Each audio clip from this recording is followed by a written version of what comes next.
Nasty chap, Macbeth, wasn't he? I'm sure you know him well from Shakespeare's play, how he killed Duncan to become king and his wife went mad. Well, what I want to do today is to explore Macbeth a little bit further and find out actually who he was and whether he's been misrepresented, because I think you'll find that actually he has been misrepresented quite badly. So my name is Mandie Cran and welcome to my moment of reflection for the week.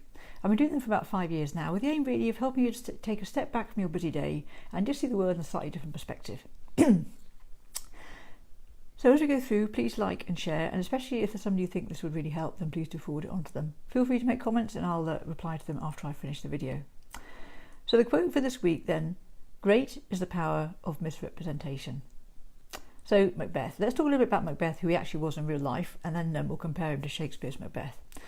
So King Malcolm of Scotland, who was around about the year 1000, was the first king to unite Scotland. He put all the 4 parts of Scotland together under one roof for the first time under one king. And both Macbeth and Duncan were his grandsons. So Malcolm reigned for quite a long time, very successful king. His son didn't reign very long, and then his grandson Duncan inherited. Now what you need to understand about inheritance 1,000 years ago was it wasn't like today. It wasn't where the eldest son or the eldest daughter inherits. It was much more fluid than that. It was all about having the right man for the job. So if your eldest son was quite weak, then you would have chosen somebody else to take over from you. And of course the consequence of that is that while you might have put the best man into the chair, there's an awful lot of other people who thought they had a better claim to the throne. So battles were fought all the time about who was going to be king, and really your way of keeping the kingship was defeating everybody else in battle and probably killing your opponent as the only guaranteed surefire way of keeping him at bay. So kings died in battle all the time, and having battles and fighting about kingship was completely normal business for the Scots. So you need to understand Macbeth in that context.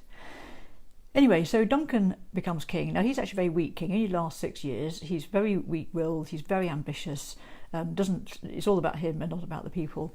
And he makes a disastrous decision to try and invade Northumbria and the Orkney Islands, Kingdom of Orkney, at the same time, which are opposite ends of Scotland, so it makes no strategic sense whatsoever. Anyway, that's what he does, and of course gets defeated in both. Now Macbeth, who was also a grandson of King Malcolm and therefore also had a claim to the throne, both through his bloodline and his wife's bloodline, teamed up with the Earl of Orkney, and it was them who then defeated Duncan in battle, and Duncan was killed in battle. Normal business for the Scots. So that's how Macbeth became king. But here's the really interesting thing about Macbeth. He was a really good king. He was really fair, he was very even-handed. He reigned for 17 years, which is quite a long time in that period, because of course you're always fighting off the competition. And for a long time during that 17 years, he was fighting off Duncan's son as competition. So in that 17 years, he did lots of very, very good things, a couple of which might interest you.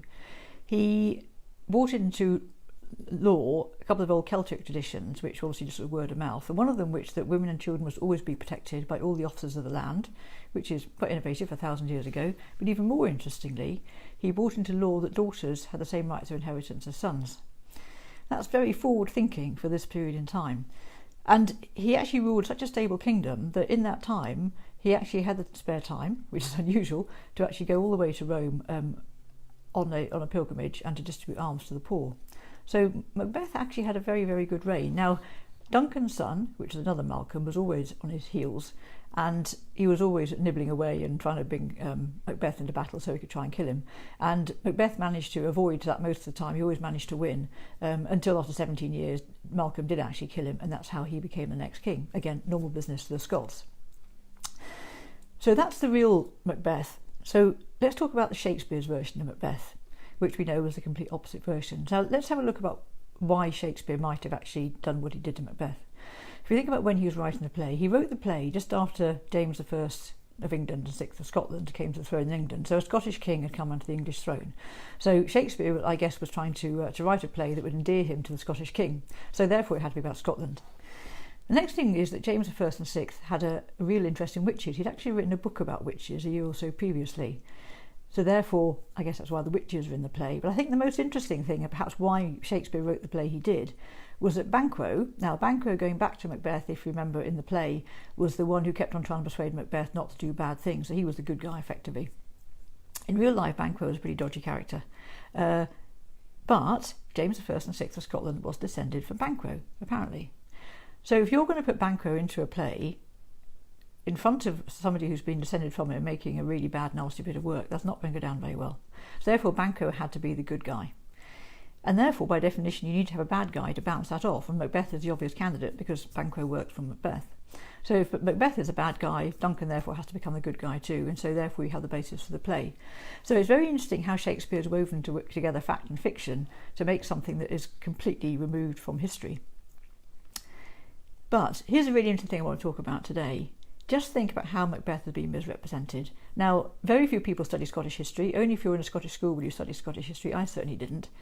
And yet, Macbeth is a name renowned around the world because Shakespeare is worldwide. And so the way he's been misrepresented these 400 years is really quite astonishing. And because people don't study Scottish history, they don't actually know who he was at all. They even go and visit the castle and the places mentioned in the play, which actually wasn't where things happened in real life either. So my question for you this week is, how would you feel if you'd been misrepresented like Macbeth? And I think a pretty bad place would be the answer. So it's very easy to jump on the bandwagon when other people are in a bad place and people are saying bad things about them. It's very easy to jump on that bandwagon and to build that steady misrepresentation, as in my quote, which actually is by Charles Darwin. And I think we need to take a step back from that and sometimes think to ourselves, is that actually the case? Is that person actually as bad as he's made out to be? And perhaps being a bit more balanced to what we do, especially with social media these days, it's very easy to jump on that bandwagon and do everybody down. And I would just say, reflect on that, because that might be you. I really hope not, but it might be. So I hope you enjoyed my thought for the week this week. If we haven't met yet, then my name is Mandie Cran, and people come to me when they realise they need to make changes in their life if they want to have better health and quality family time in the years ahead. Does that sound like you? If so, then let's have a chat. I might be able to help. And do join me next week here on Facebook when I'm going to be talking about tomorrow.